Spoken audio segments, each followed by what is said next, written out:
Hi, everybody. I'm Kay Helm, and this is the Your Voice podcast. Find your voice, tell your story, change the world. Each week, I interview someone about the way in which they live or tell their story, and I hope you find each episode not only inspiring, but also helpful in a practical way. Today, I'm speaking with Michelle Discavage. Michelle is a writer, speaker, certified life purpose coach. She's the author of Unnamed Women of the Bible, Lessons of Value, Belonging, and Worth. Welcome, Michelle. Thank you so much. I'm so excited to be here. Thanks for having me. Oh, thank you for being with us today. And Michelle, you and I met at the Launch Out conference in Tulsa earlier this year, and then we had a chance to hang out at the airport. Yes. And that I disrupted your quiet lunch is what happened. And I'm glad you did. It was fun talking to you, and I got to know you a little more, and I just really enjoyed talking with you. So when I was thinking about people to interview, I thought, that Michelle lady, yes, she would be a good that one. Girl who just shows up. That's right. Well, showing up, that's a big part of it, right? Right. So definitely. But what I really like too is you're inspiring but practical. Thank you. I kind of, because we both actually made it to our planes, so there's the practical part. Right. I know.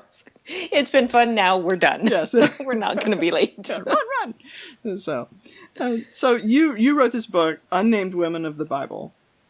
Yes. And it's also a Bible study. Well, it is a Bible study. Yes, it is. So the book is a Bible study, but you have an online Bible study.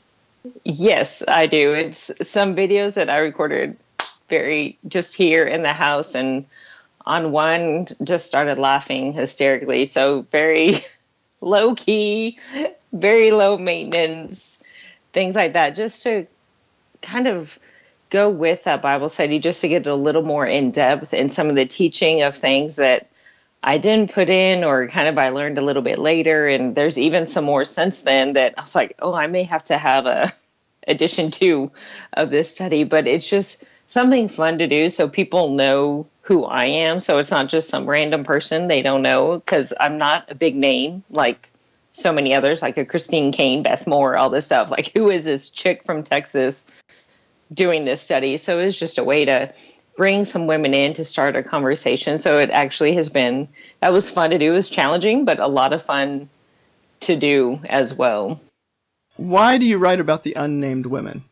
Unnamed women. Well, that one in particular started a few years ago. I was attending a Bible study and was asked to speak on a lesser known woman of the Bible. And a couple of us were actually asked, but a lot of people did not follow the assignment, which the rule follower in me was really angry. However, it worked well for me. So I was looking through 2 Kings chapter 4 and the widow with the jars of oil, and was just captivated by her story. And I was like, we don't know her name, but this story is so powerful. And then you keep reading, and there's another woman whose name we don't know. And I was like, oh my goodness, how many women are there whose names we don't know, but whose stories are in the Bible, who made a significant impact and a difference? And so it just kind of went from there to a series of blog posts. And I just really found myself connecting, of seeing how God was using these women that are not famous, or well known. We don't know their names at all, in fact, and how he used them for his glory. And I just, as I started writing a little bit more, I just kind of thought, how many women feel unknown? How many women feel just hidden away, or like their lives don't matter, or they're not sure what their purpose is, and they're not sure what they're doing is making a difference? And was really drawn into that and just started connecting. And so it just went from there. And then one day my husband actually said, that would make a really good Bible study. And I had said nothing about it, but had been kind of playing with the idea. But many years ago, I was told, well, you write a blog. It'd probably be too hard for you to write a book. So that was the story I was told. So that's the story I believed. Oh, I can't write a book because I'm just a blog writer. And so when my husband said that, I thought, well, only one way to find out. Let's try. And so we did that. And I fell in love with these women and really started identifying with them and just saying, okay, God, even in the moments that I feel like no one notices, no one sees, no one hears, you always do. You always do. And that was so encouraging for me. So it was really just wanting to encourage other women to say, hey, even when you feel completely invisible, which I think happens all too often, especially as we get into family and different seasons of life. Right. But just to say, hey, there's someone always, always, always watching. There's someone who is hearing you, who is just madly in love with you, and just wanted to encourage women in that.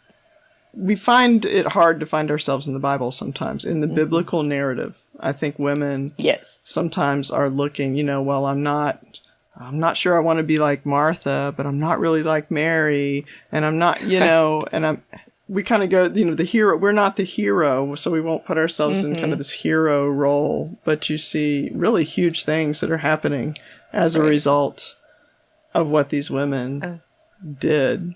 Oh, definitely. And it's just also just to encourage others in their faith. It didn't have to be a big thing that they did. Like the woman and the widow in 2 Kings 4, she's trying to prevent her sons from being taken as slaves because they owed a debt. So she's protecting her family. I think we understand as women that idea of wanting to protect, and just feeling overwhelmed. What do we do?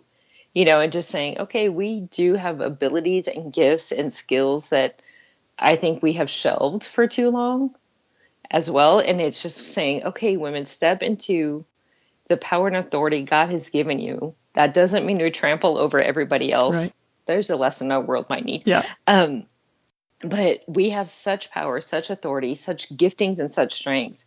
If we will just kind of stop listening to what other people are saying sometimes and just saying, okay, God, what is it you have for me in this moment, in this season, right here, right now? What would you have me do?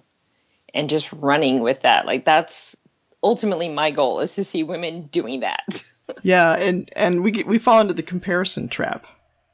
Too. We're comparing ourselves with, whether it's the named women of the Bible or whether it's the women on Pinterest.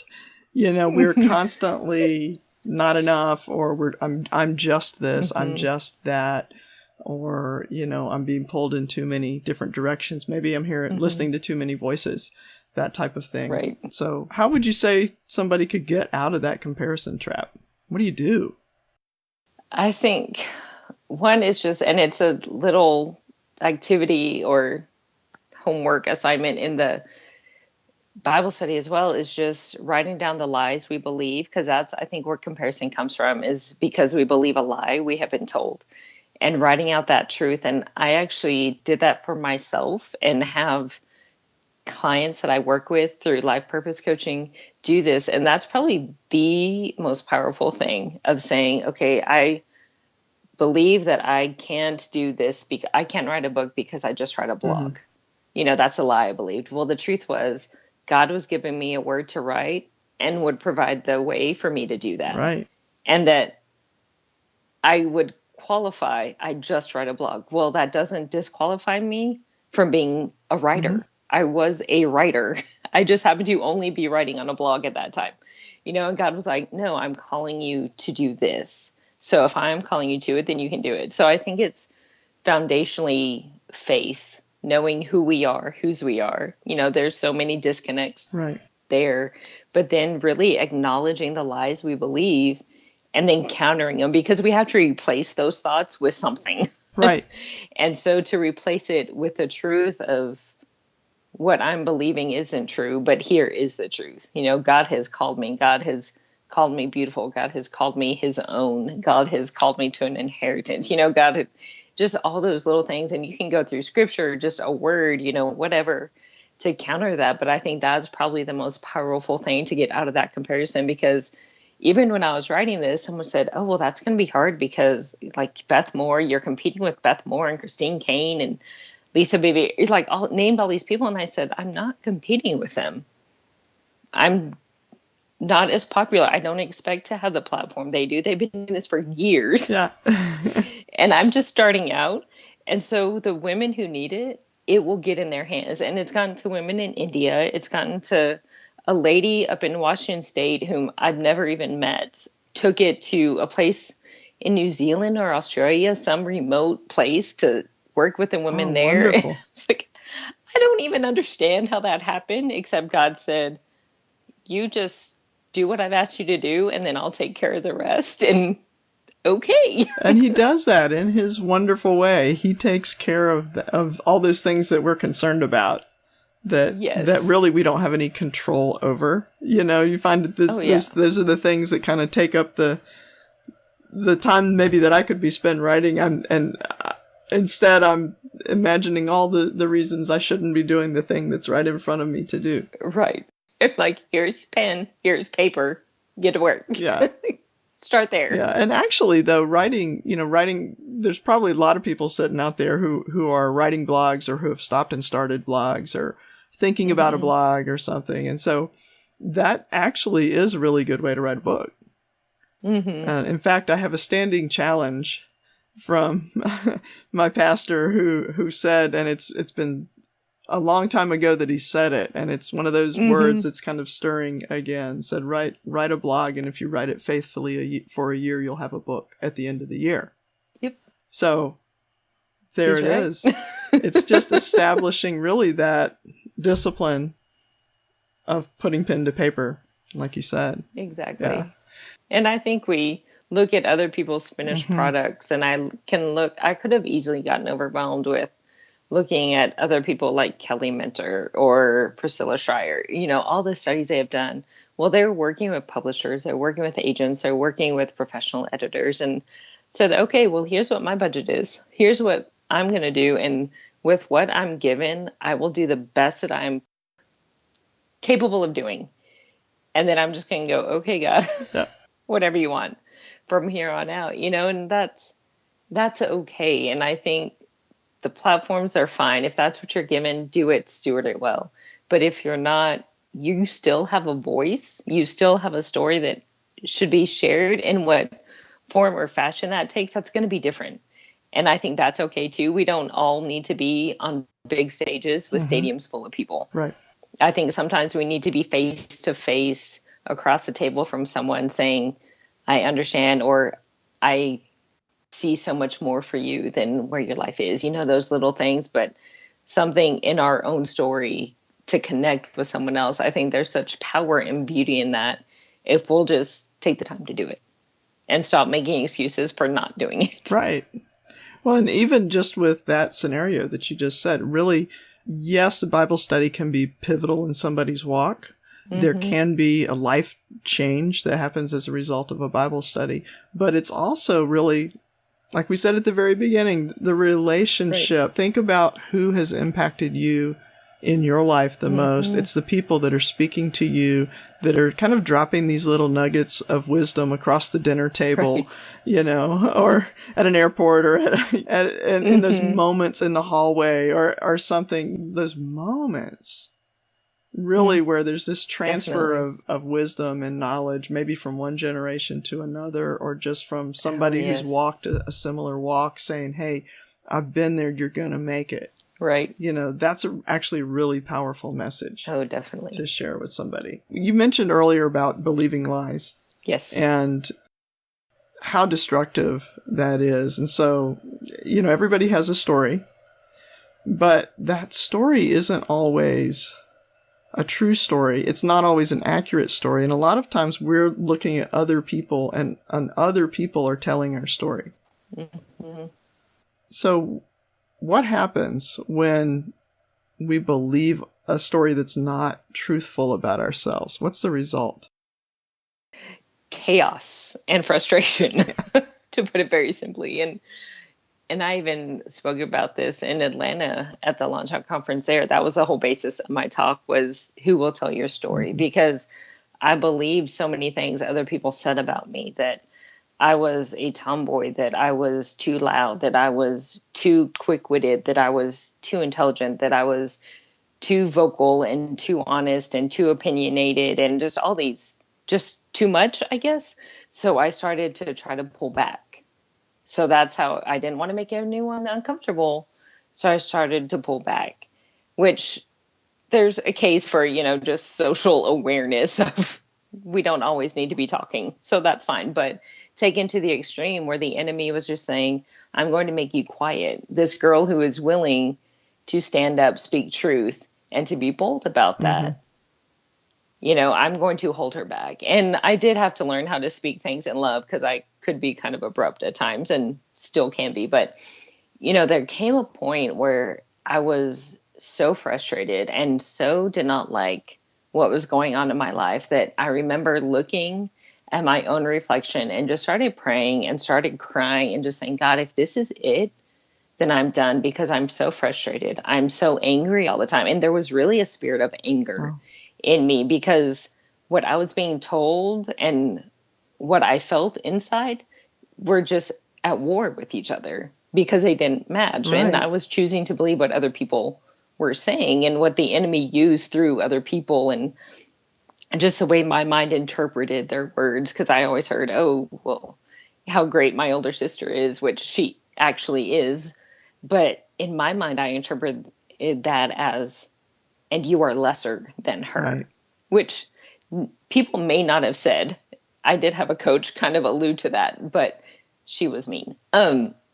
So I had all these stories, and I remember that day and just being frustrated and crying out, okay, God, what is it? Because if this is it, then I'm done. I'm done trying. I'm done doing all these things and getting nowhere. It's too frustrating. It's too hard. It's too painful. Like, I'm done. Right. And he just said, you're mine. You're mine, and I love you. That's all you need to know.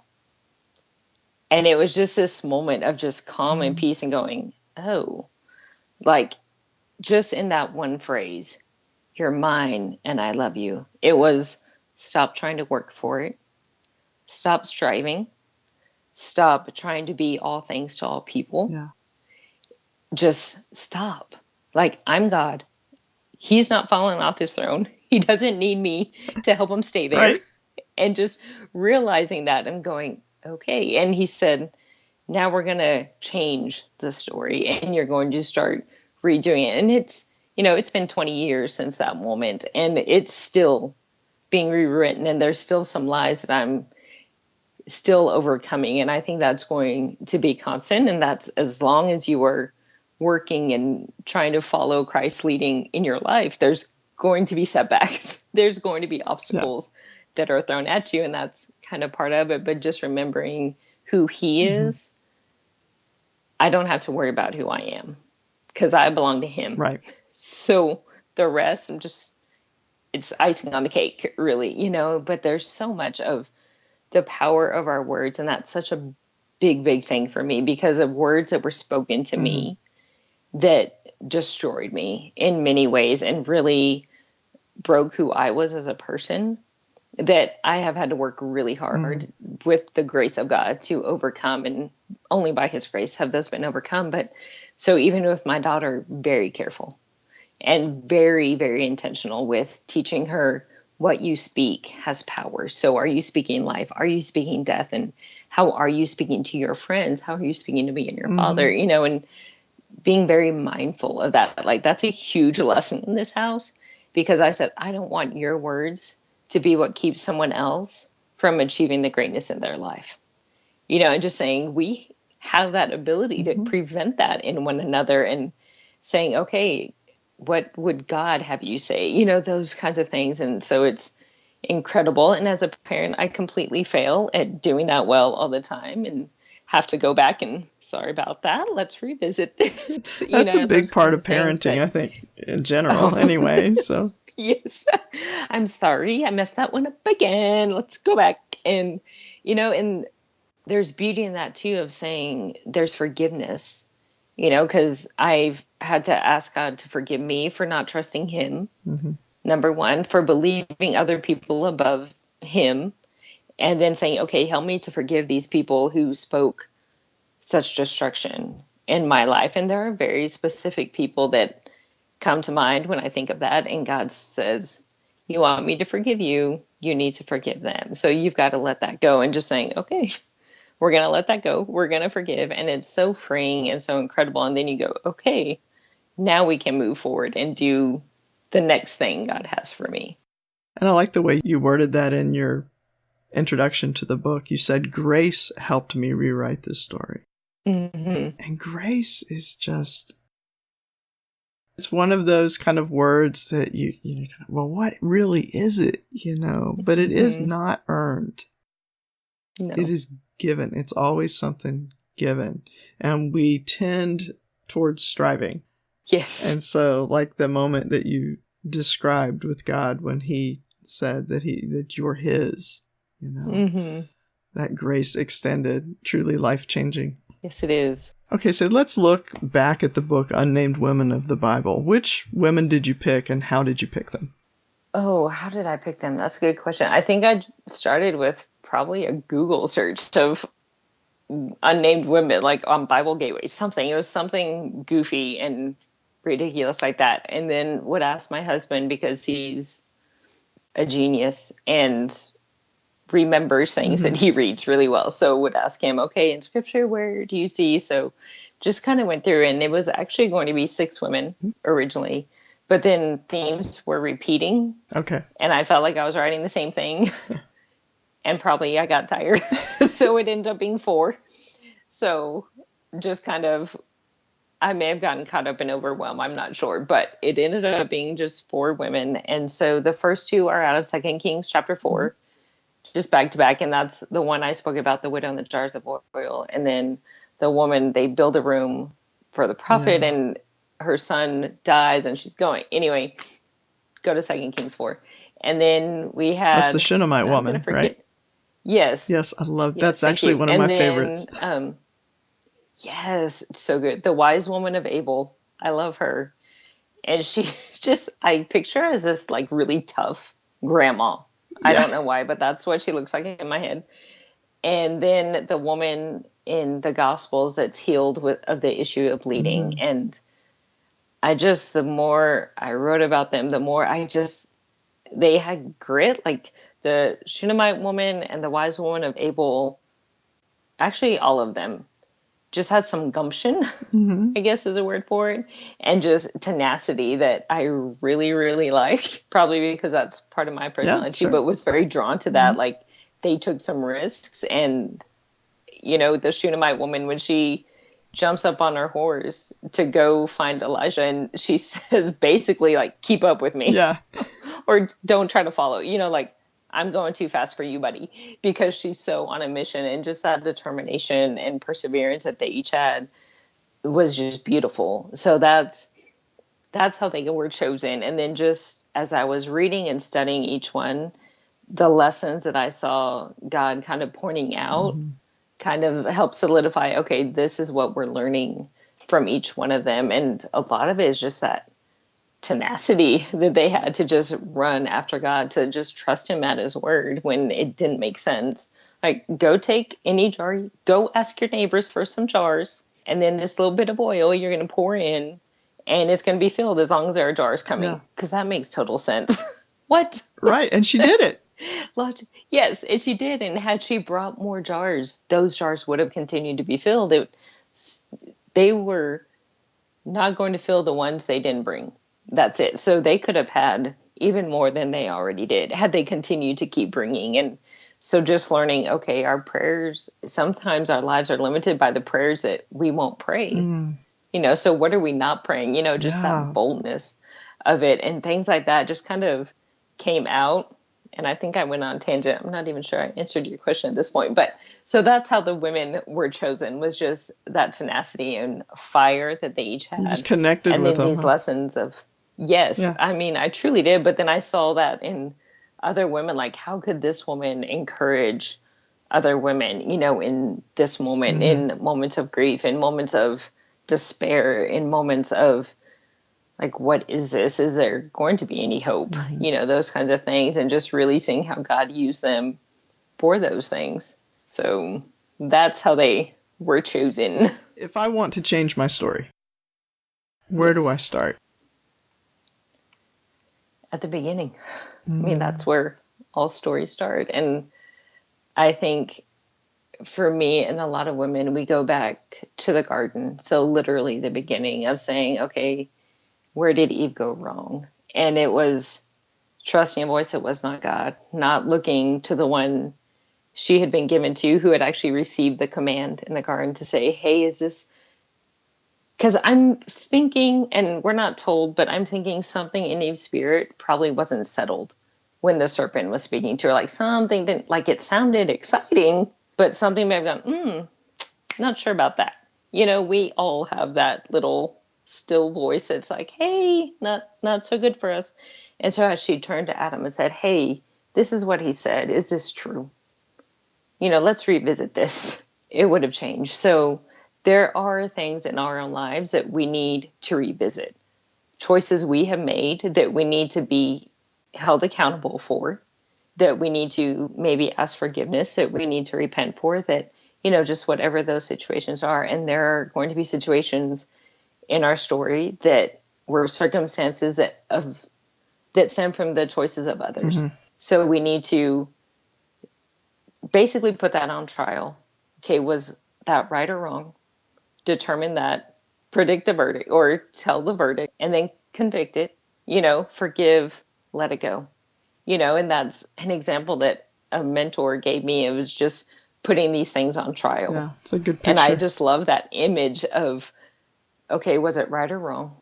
Now, what's the verdict, and just laying down judgment and saying, no, that thing spoken to me was wrong, or that thing done to me was wrong. Then you have to forgive. Mm-hmm. And that's where most people are tripped up. And then go, okay, God, how are we going to use this for your glory? And I don't think we can forget things that have happened. I think that's a fallacy, and I think it's ridiculous, because those moments and those situations, even the very hard ones, are where we have learned and where we have grown. So to remember the lessons we've learned are important, even how to protect ourselves, how to keep ourselves safe, even if it's something like that. Mm-hmm. Or to say, this is where I trusted in myself more than I did my father. And I need to trust my father because he has been faithful. So I think it's those kinds of things, and how it happens for each person is going to be different. And that's beautiful and it's wonderful. So I can tell people what I did, or I can take someone through life coaching, to help them kind of rewrite their story or see what their story should kind of look like, get a better idea. But how each person does that is going to be different. But I think it's all rooted in faith. It's showered, overflowing with grace, totally. And then saying, okay, God, let's go forward now. Because we can't just stay where we have been. And I think that's a problem a lot of us have, is not taking that next step, go, okay, what's the next chapter? Let's turn that page. Now that we have taken care of those things, turn the page and start going, but it's understanding who we are according to Christ, not what everybody else has said, but what are our own gifts? Mm-hmm. What are our own strengths? What are our own passions? And then how do we see that manifesting in our lives, and how are we supposed to use those in our lives? And ultimately it's going to be to bring glory to his name, to know him and make him known. But what we each do is going to be different. And I love that fact. That's exciting to me and really fun. But so I think it's go back to the beginning, put things on trial that need to be on trial, walk away from that courtroom, go on to the next chapter. And that sounds such a simplified version of it, but those little steps I think can definitely be beneficial. Just because it's simple doesn't mean it's not powerful. Right. And you think about a courtroom and a trial. Mm-hmm. From the outside, it looks like somebody went in a room, door shuts, they come back out. But behind those doors, such a battle can be raging, and it can go on. It can be very quick, or it can go on and on and on, just like any trial, right? And I think we get caught up in wanting it to be over really fast. And there's just been one instance in my own life of some words spoken to me by a relative that have just really gotten a hold of me. So it's almost weekly. I forgive. Like, are we done yet? And, something else. Yeah. But yet I'm asking God, okay, show me areas that there's still unforgiveness. Show me areas where there's still bitterness, or where there's anger, or, any of these things. And he is faithful to do that. I'm like, oh, I thought we were done with this. He says, no. Like, okay, we will refine this as many times, as often, and as deeply as it needs to be done, just to trust him to say, okay, I trust you with this process. And if this is what it means to go forward, then let's do it. Yeah. And he sees the whole thing. He sees your story. He sees their story. and all the things that have affected both of you leading up into that moment, Right. and where things are. And, even though we're using kind of the trial metaphor, there really is more of a picture of a loving God, that showering of grace that you talked about, rather than this harsh kind of judge waiting to point something out wrong. We're not talking about that kind of courtroom. No. But one where healing and restoration take place. Oh, definitely. And as we're putting things on trial, I mean, we're ultimately the judge of those instances of was it right or wrong. And then grace comes in and says, but we don't have to keep these on permanent account. These can be expunged. Mm-hmm. This can be gone. And we still have to have proper boundaries. We still have to be wise about some relationships or circumstances, things like that. But it is definitely a picture to me of walking out of that courtroom, not to say, oh, I told you I was right. That's totally not the purpose. But to walk out changed and say, oh, I didn't need that burden in my life. Mm-hmm. That weight I've been carrying, that was never mine to begin with. Yeah. And going, oh, because we walk out the free person. It's not about other people or other circumstances or any of that. It's about us and us being changed and saying, oh, wow, that feels really good. To let that go, to forgive, to acknowledge things, because I think we so just sweep things under the rug, and that does not last. And just going, oh, I can let this go and it's okay. We get used to dysfunction to some degree. And so acknowledging that dysfunction we work and function in, to say there's a better way to do things. And that's just, it's amazing when that happens and we start to see that, oh, God never meant this for me. And I don't have to get down on myself. I don't have to burden myself with, oh, I messed up and oh, I'm a failure, all is lost. But just saying, he's so good to want me to continue on. To say, okay, you're going to learn from this. We're going to grow right here. That's kind of, it's just. There's a verse that's kind of been rolling around in my head, and I'm really horrible with memorizing verses, but I think it's from one of the Thessalonians, and it talks about, hold fast to the one who promised is faithful. It is about him and who he is. Set the marker. You are here. Here's your new start. Even if the new start has to come every morning. You woke up breathing today. Or every hour, whatever. You woke up breathing today, so there's a new start for you. So I actually, I was telling you before we started recording today that how much this study has resonated with me, just kind of where I'm at right now.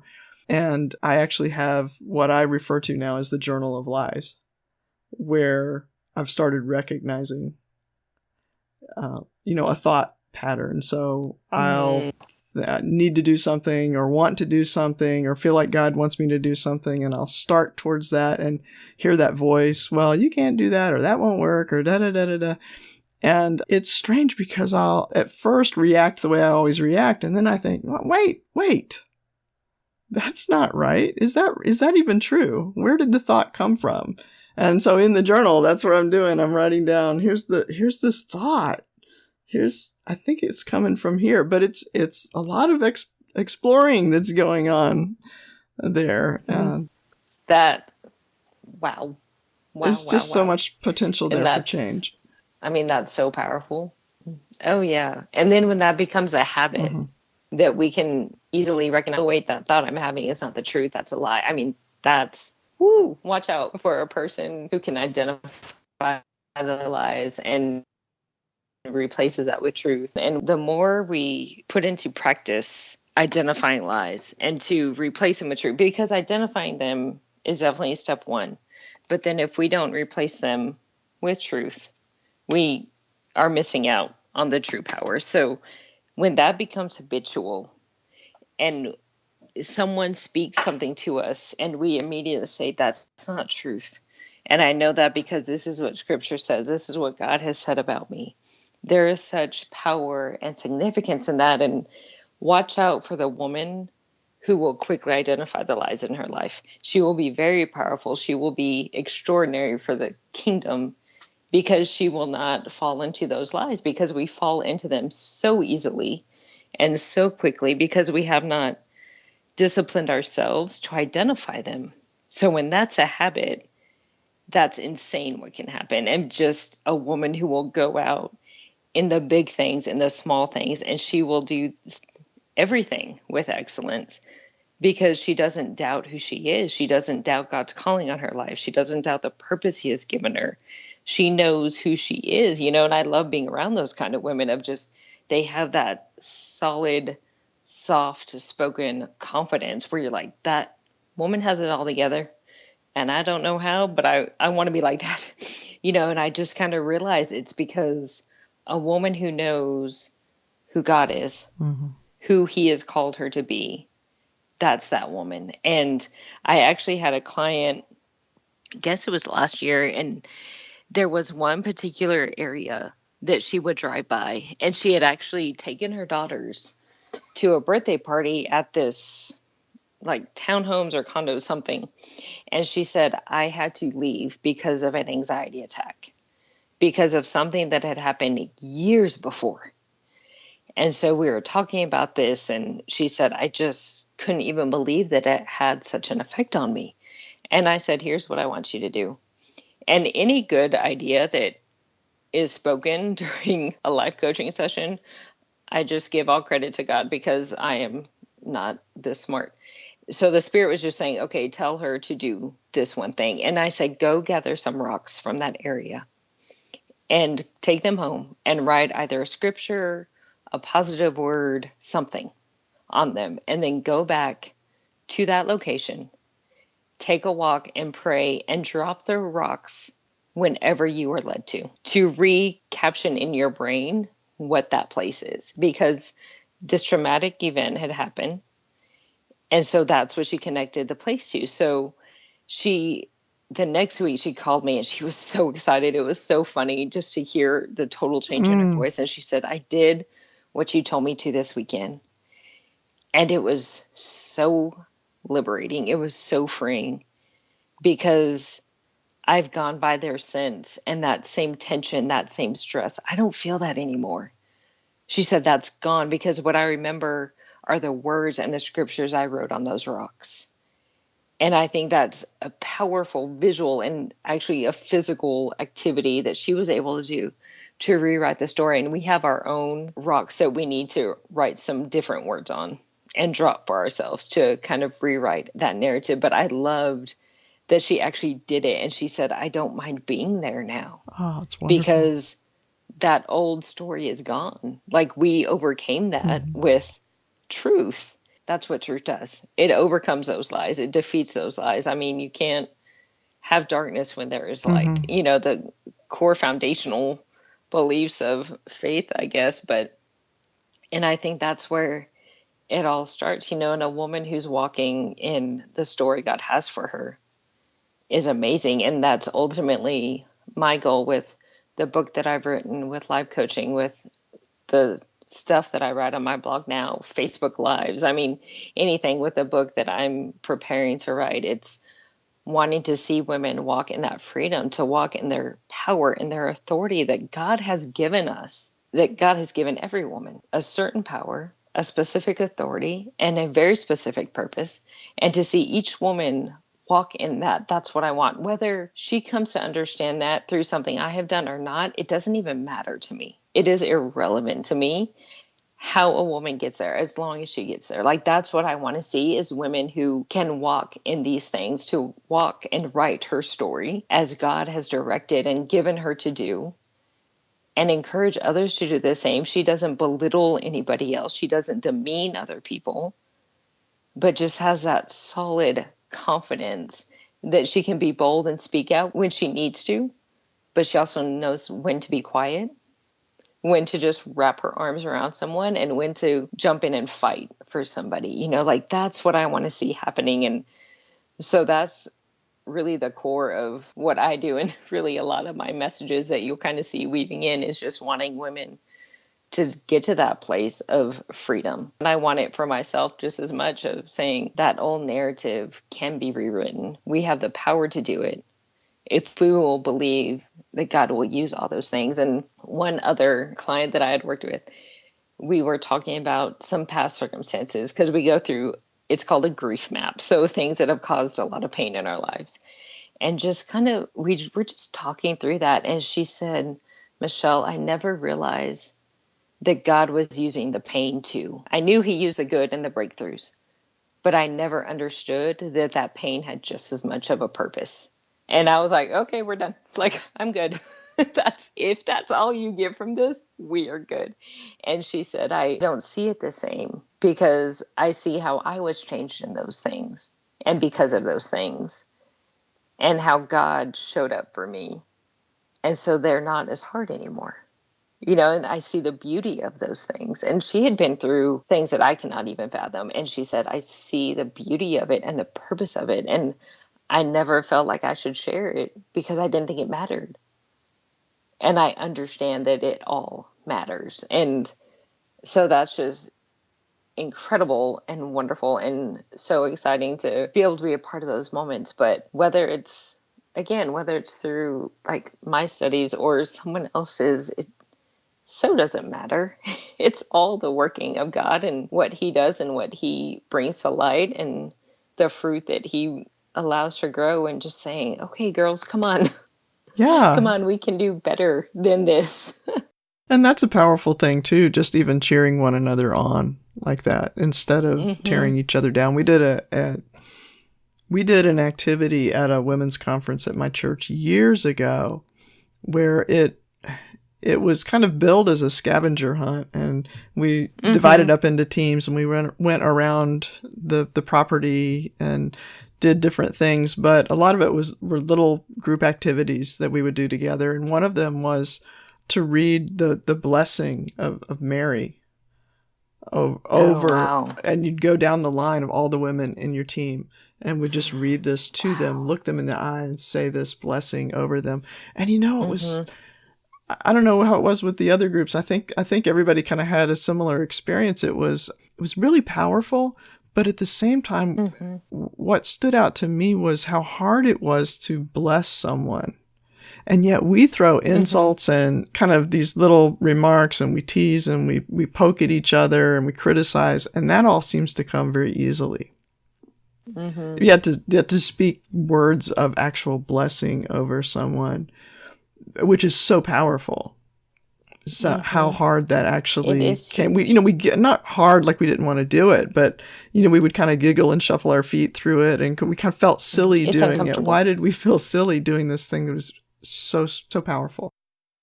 And I think something like that is we don't believe we are worthy of receiving it. So it's hard to speak what we don't feel we should receive. And that, again, is just a lie. Yeah.